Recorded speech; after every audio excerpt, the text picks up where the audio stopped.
You're watching HuffPost Live. I'm Shihab-Eldin. Since Wednesday, Israeli airstrikes from the air, but also from the sea, have killed more than 105 Palestinians, including 53 civilians, and wounded some 850 people, including 225 children. In Israel, 3 civilians died from Palestinian rocket fire, and dozens have been wounded, as Israel's rocket defense system intercepts hundreds of rockets fired from Gaza. But there is also a war unfolding online, filled with propaganda from both sides. What's different about this offensive as compared to Israel's 22-day war and ground invasion of Gaza in 2008-2009 is the amount of Western reporters on the ground, but also that anyone with a smartphone is capable of publishing images and videos documenting the destruction and violence on both sides. Now, when Israel launched the offensive on Gaza, they announced their action over their Twitter account. As you can see right here, this tweet says, "We recommend that no Hamas operatives, whether low-level or senior leaders, show their faces above ground in the days ahead." They even live-tweeted the assassination of Hamas military commander Ahmed Jabari. This is the eliminated graphic that they used in the tweet, listing reasons as to why they killed him. They've been live-tweeting ever since and have even taken the unprecedented step of gamifying war, enlisting and rewarding people around the world with military ranks, as you can see from my screen, offering badges and points even as innocent people die on both sides. And the IDF wants to reward people for tweeting about it. So joining us to discuss what this all means is Anna Momigliano, senior editor at Studio Mag in Milan, Italy, Emily Hauser, a blogger at the Daily Beast Open Zion, Matan Lori, a blogger and software engineer, Matthew Ingram, a senior writer at GigaOM, and Shira Averbach, a singer and a writer. Thank you so much for joining me. We have a lot to discuss. I want to start with you, Anna. This is actually just a screenshot of your latest post for 972's blog. Israel's social media campaign, the first war lost on Twitter, you ask. Now, we're hearing reports of a potential ceasefire within hours. This is confirmed from Israeli officials. Obviously, in war, there is no victor. But why do you think Israel's losing the social media war? Well, as you pointed out, this war was the first war declared on Twitter. As opposed to the last war, the IDF has chosen to use it as a war tool. Social media existed in 2009 when the previous war was fought, but the IDF was very skeptical of it. Israel saw internet as something to stay away from. Well, this time we say, whatever. The other side, the pro-Palestinian side, is using massively the social media because it's a camp that has been galvanized by the Arab Spring, so we should do the same. So what they did, they announced the war on Twitter. They started producing material which was specifically designed to be used as a meme online. They live tweeted the war. As we speak, also Hamas is live tweeting the shelling of Israeli cities, we have to point out. But it doesn't sound so deliberate, it doesn't sound so high profile. The IDF is the army of a worldwide recognized nation. So they put a lot of effort in this, but they seem not so comfortable with the memes. They did not realize that Twitter is, and YouTube, but especially Twitter, are platforms where it's very, very easy to have a backlash. And also, there are platforms in which the pro-Palestinian, the pro-Arab camp is much stronger because they are more used to it, they've been galvanized by the Arab Spring, and also they have bigger numbers. Anna, I appreciate you pointing this all out, and many people are echoing what you're saying. I mean, even today, Haaretz wrote this article called "The Limits of Israel's Online Hasbara." Could you share with us this term and what the significance is? Well, Hasbara simply means explanation in Hebrew. It's a term coined with the birth of Israel when, Israel was a new state. It did not exist before 1948. So people in the governments become aware that Israel had to explain itself to the rest of the world, had to explain itself why it exists and why it does have a right to exist. That said, over the years, the term, especially in English, gained a negative connotation, meaning propaganda. It got a different connotation depending where you stand in the Israeli-Palestinian conflict. You can see it as PR or as propaganda. All right, and to your point, I just want to read an excerpt from it if I can. This is an excerpt from the piece that was published just moments ago. You can cut and polish diamonds, but there's no way to transform a bombed-out house with its residents still inside and dead babies being dug out of the rubble into a PR coup. The claims, as true as they may be, that the house was used as a Hamas headquarters or Islamic Jihad missile storage facility convince only those already convinced.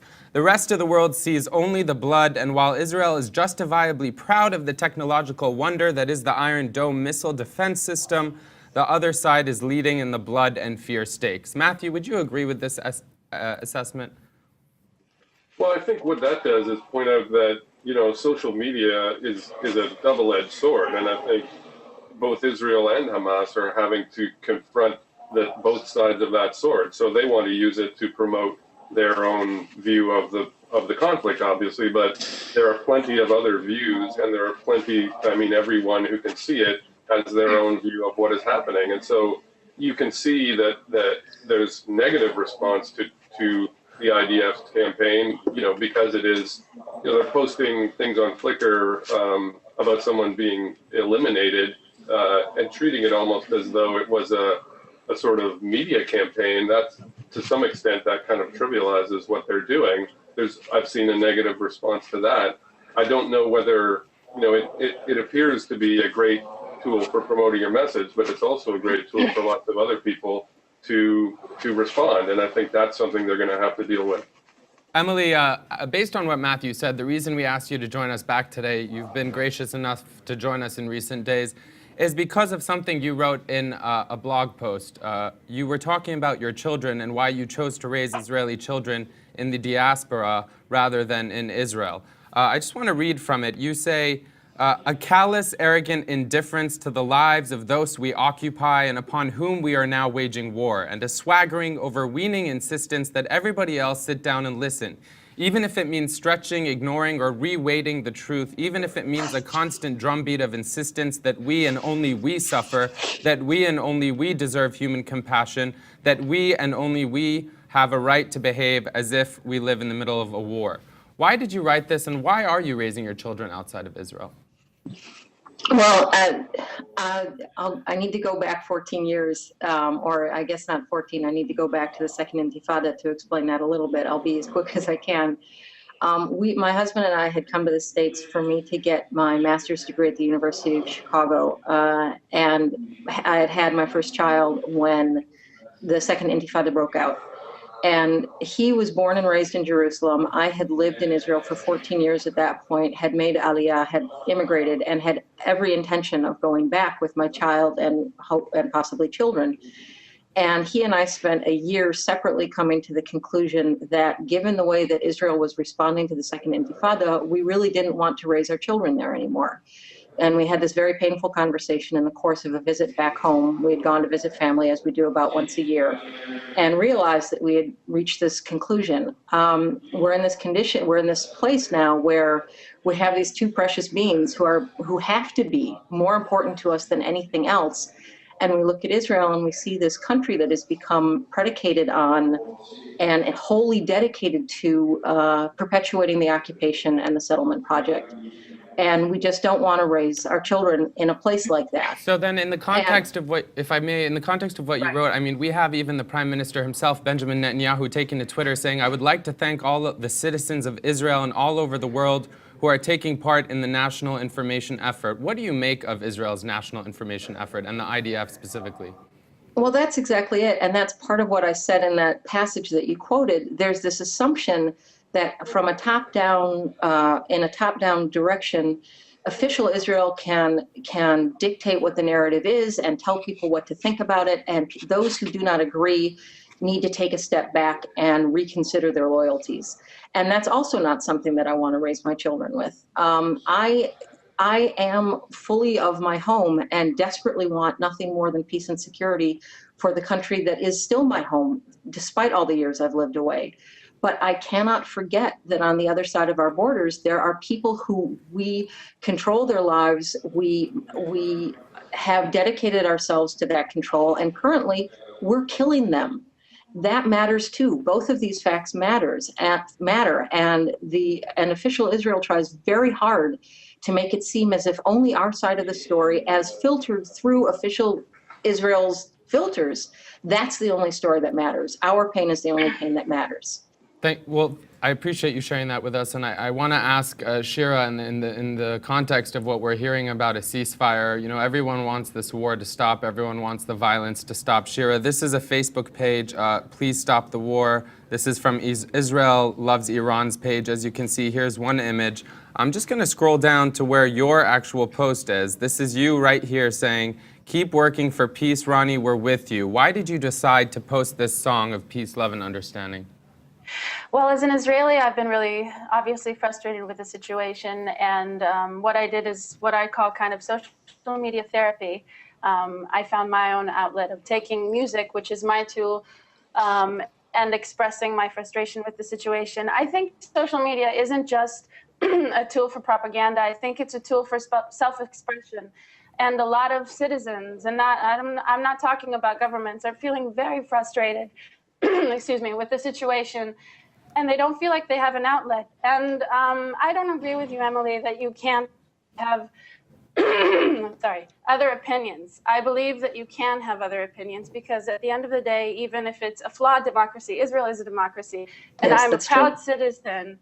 I'm a proud citizen, and I say that I do not want them to start a ground operation. I am very against it, and no one's going to knock on my door and kill me for saying that. Shira, what do you make? Shira, Shira, what do you make of the images that are emerging from within Gaza? Unlike the war in 2008, 2009, we're seeing photos of destruction, of dead babies. The majority of people killed in Gaza have been civilians, over 500. When you see these images, what do you feel as an Israeli?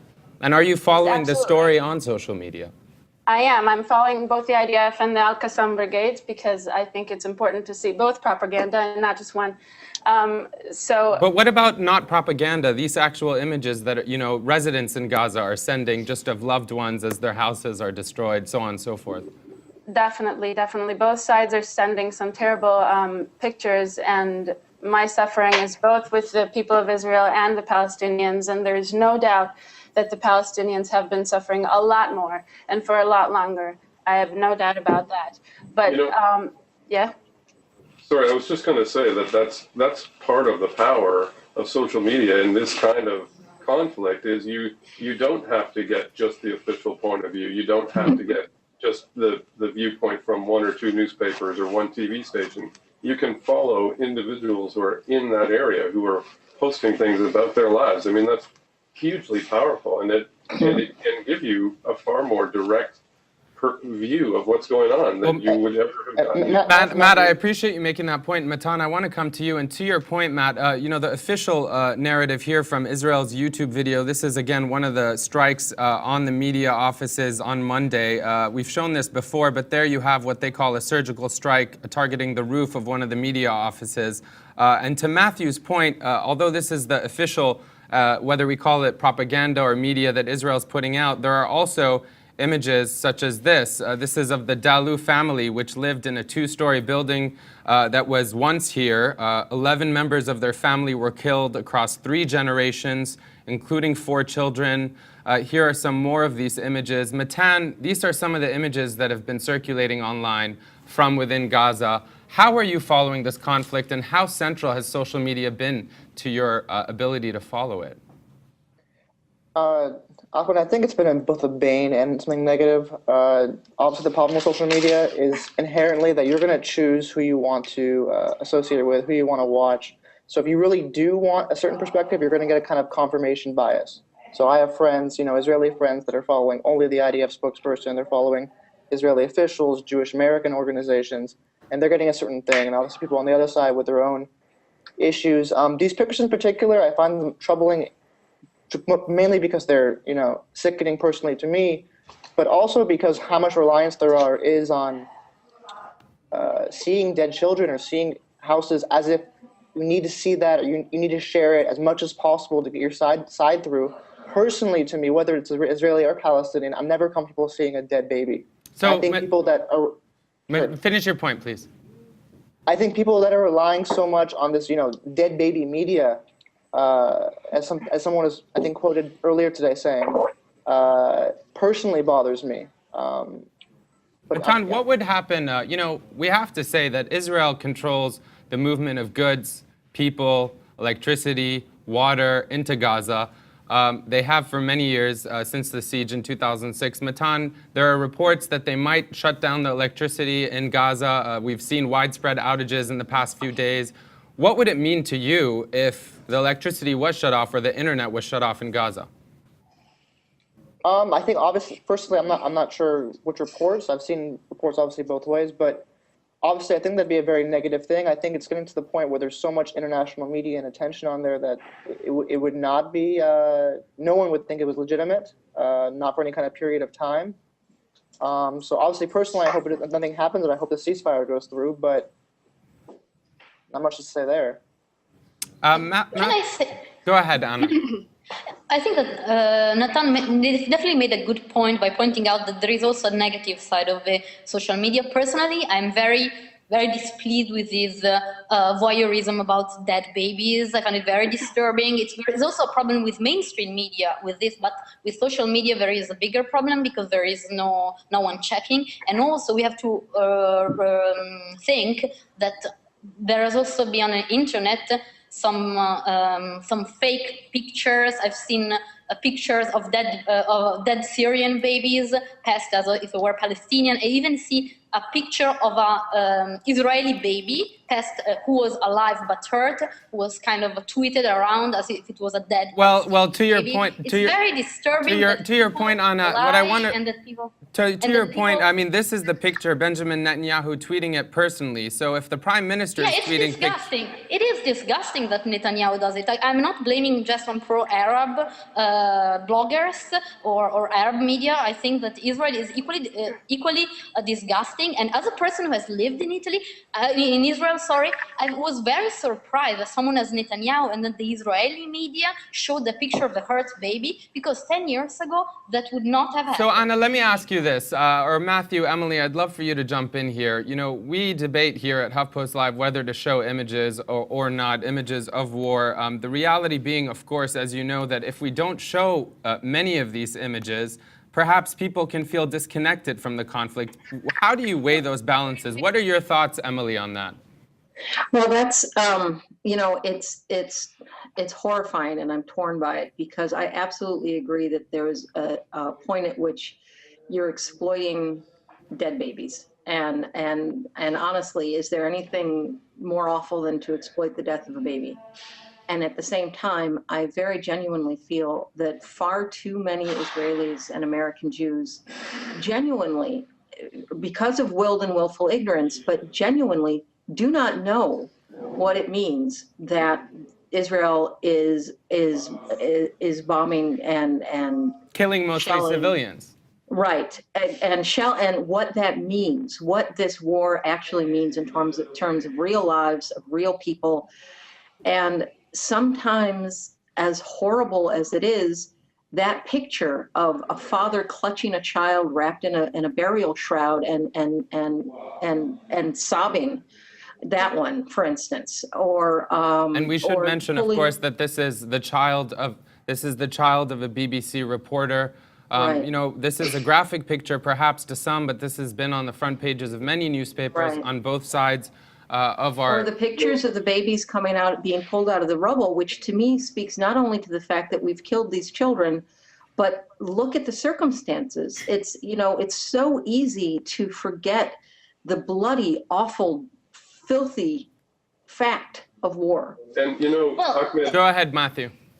Ahmed, I think Emily makes a good point that I think we really need to see some of these images. Maybe not all the time and maybe not the same one over and over, but I think it's really important, particularly when one side is talking about what they call surgical strikes. You know, that makes it sound very bloodless, and it makes it sound sort of, you know, some very scientific, but there are very human impacts of those rocket strikes, and I think we need to see those. Of course, that's a debate that... Go ahead, Anna. Yeah, I understand Emily's point, but I also think there is a downside to it. The more dead pictures we see, the more we get accustomed to them, so we're not shocked that much anymore. And also I have a question. Like, we have been monitoring the Middle Eastern conflict for quite a while. We have been seeing pictures of dead Palestinians and to a lesser extent Israeli children for at least, I mean, I'm 30, I've been seeing them since I was 5, and this hasn't stopped the conflict. It hasn't stopped the mainstream ideas of Israelis. But Anna, so you I think have we to- must think that it's not effective. But Anna, would you Not agree? working. Would you agree with the premise that, you know, as compared, for example, to the 2008-2009 war, we can't look at social media in a vacuum. Obviously, there's a symbiotic relationship that's emerging between those who are mainstream reporters in Gaza who are also using social media. So it's not just exclusively to citizen journalists and such. But in 2008, 2009, there were only 2 English language speaking journalists who were reporting from Gaza, even as upwards of 1,000 people were killed, 1,400 Palestinians killed. So obviously, you know, the reporting has changed. Would you not agree with the prevalence Yeah, of I more think journalists? it has changed, and there is much more attention.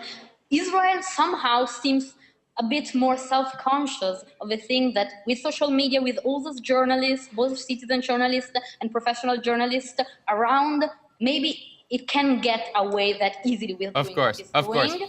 And that's one of the reasons for which I think there would not be any ground invasion. But that said, what I don't agree with Emily is the idea that showing of these graphic pictures will eventually Right. change the public opinion in Israel. I understand that. Unfortunately, I think that certain people don't want to see that side. I don't have any solution to that, but they don't want to see what's happening. Well, I understand what I have that. to say about something that Anna is saying, that definitely you could use the social media. I agree with you that change does not come from saying dead babies, obviously, but change can come from using social media for the good, for things like Israel loves Iran, for something like I did, for things that are going on Instagram, like Stop the War. That is where you get the individual person seeing another individual person in Palestine and Iran and wherever it may be, and having a genuine human connection. And that's what Totally changes agree. people. That's what I believe. Totally agree. Matthew, that's you agree with? I think that's the big, you know, we call it social media for a reason. It's about human beings. You know, there's a single person in most cases behind that Twitter account, even if it's the IDF. So I think we sort of, it resonates with us because it's human. And so when we see viewpoints that are not just one side or the other, I think that does humanize it in a really important way.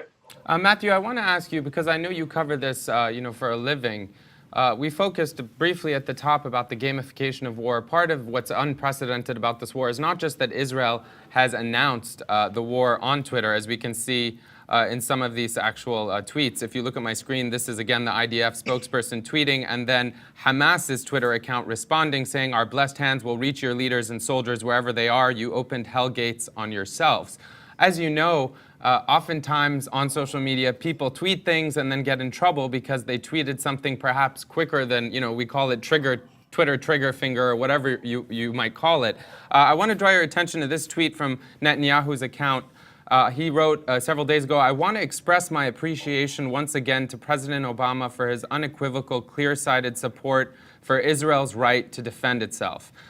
The tweet was subsequently deleted. I don't know if you're familiar with the story, but could you share with us the significance of a prime minister that is, you know, increasing attacks, engaging in war, tweeting something like this, or tweeting anything and deleting it? It's, you know, we're really in unprecedented territory here. You know, we've got the leader of a nation tweeting about something that's occurring in real time, you know, an attack. We've got the army tweeting in real time. We've got, it's just an unprecedented use of media. And it may, you know, obviously governments and armies have used media in the past, but the crucial part of this, I think, is that it's happening right now. It's not after the fact. And you have individuals who are in positions of, you know, significant power posting things and then presumably reconsidering. Those kinds of glimpses, you know, behind the sort of veil of that we normally get through traditional media are what make social media so powerful in this kind of situation. And it's been fascinating to watch this happen. You know, the IDF is effectively a media entity like any other. They've got a Tumblr blog, they're making infographics, they're trying to get people to spread, you know, memes. It's a fascinating use of media by a military. Well, to your point, I just want to quickly, before we show a couple clips that we have that are talking more about how we can build bridges and how we can perhaps unite with like-minded people who want an end to the violence and the destruction. I do want to point out a tweet that just came in real time from IDF spokesperson saying, "We are dropping flyers over Gaza right now, warning civilians to stay away from Hamas operatives and facilities." Now, this is not the first time, Emily, that the IDF has warned civilians to stay away, but they've also been warning journalists to stay away. And since we're talking about social media, we've shown this image before, but this is the IDF saying in a tweet, "Advice to reporters in Gaza, just like any person in Gaza, for your own safety, stay away from Hamas positions and operatives."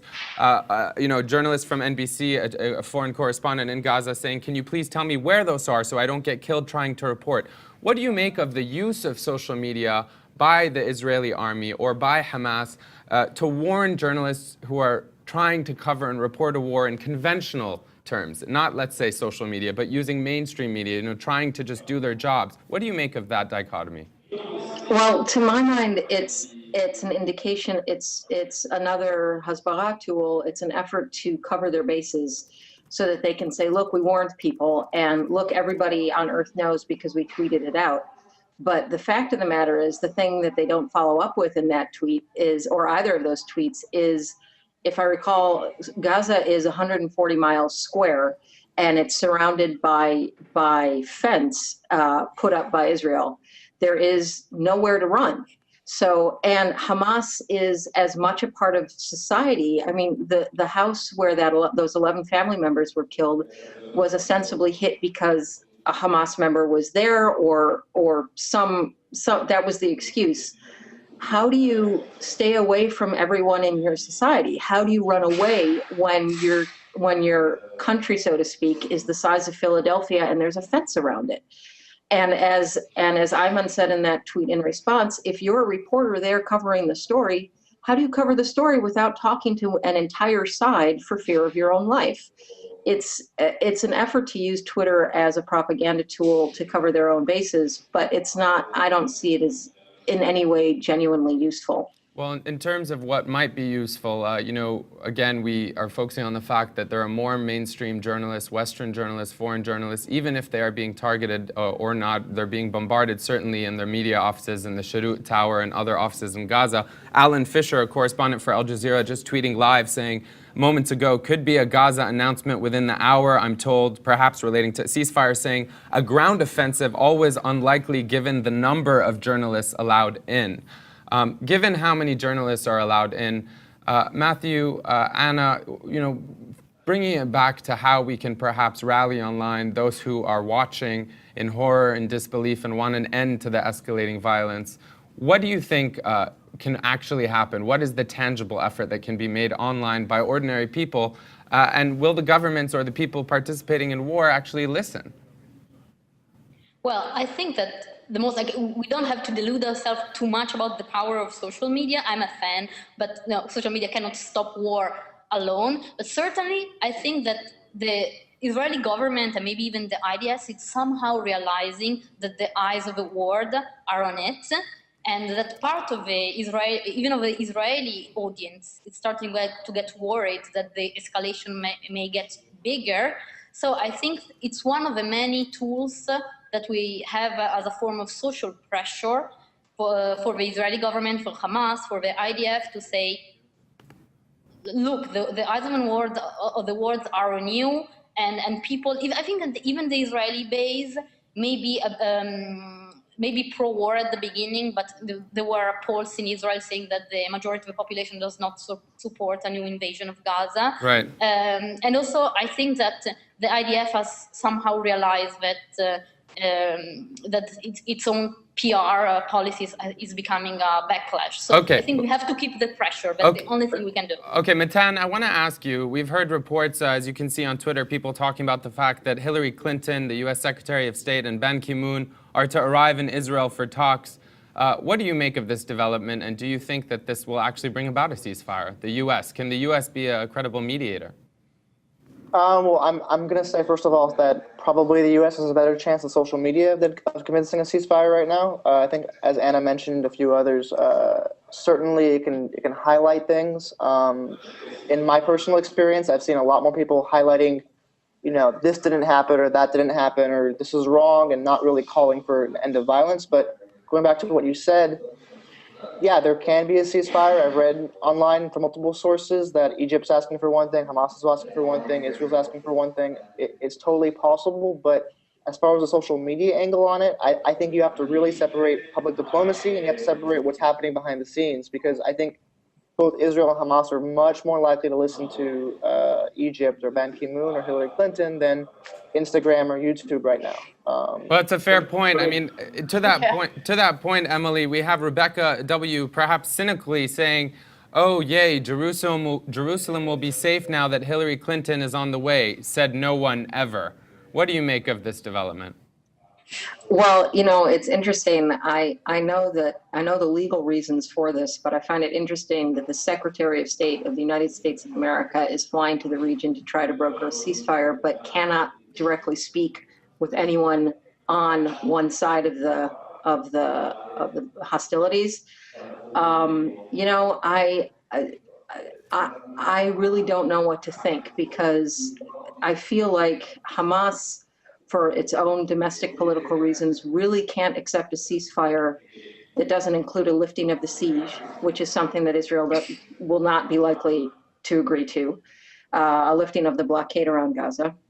And I can't imagine Israel accepting a ceasefire in which Hamas doesn't commit itself to controlling all of the other militant groups in Gaza, a thing which it's already proven it doesn't actually do. It's not actually as in control of Gaza as it likes us to believe it is, in control of the militant groups. So on the one hand, yes, when you have this kind of diplomatic power brought to bear on an event, sometimes it breaks through anyway, and there's a lot of chatter about anytime soon now something's going to happen. At the same time, I see some very real obstacles, not least that Hillary Clinton can't actually talk to anybody directly in Hamas.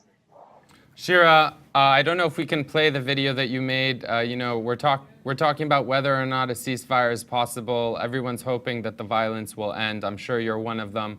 Back to the video that you uploaded. What are your thoughts as to how we can actually? I mean, we heard Matan say that he's very pessimistic as to the power of social media to end the violence. How about you? I'm not pessimistic at all. I think it's coming from the people. If the IDF and Hamas and everybody knows that social media is so powerful that they're tweeting every single minute, that it is powerful. And if anybody's watching this and feeling frustrated and feeling that they can't get themselves out, then go on YouTube, go on Twitter, go on Instagram, go on Facebook, and say what you want to say and get it out there, because that is going to move things. Maybe not as quickly as we want, but it's going to start something. It's going to be the inception of an idea, and I definitely believe that. And I believe that everybody wants peace. Nobody wants to go to war. Maybe not the governments, maybe not the generals, because they won't have anything to do.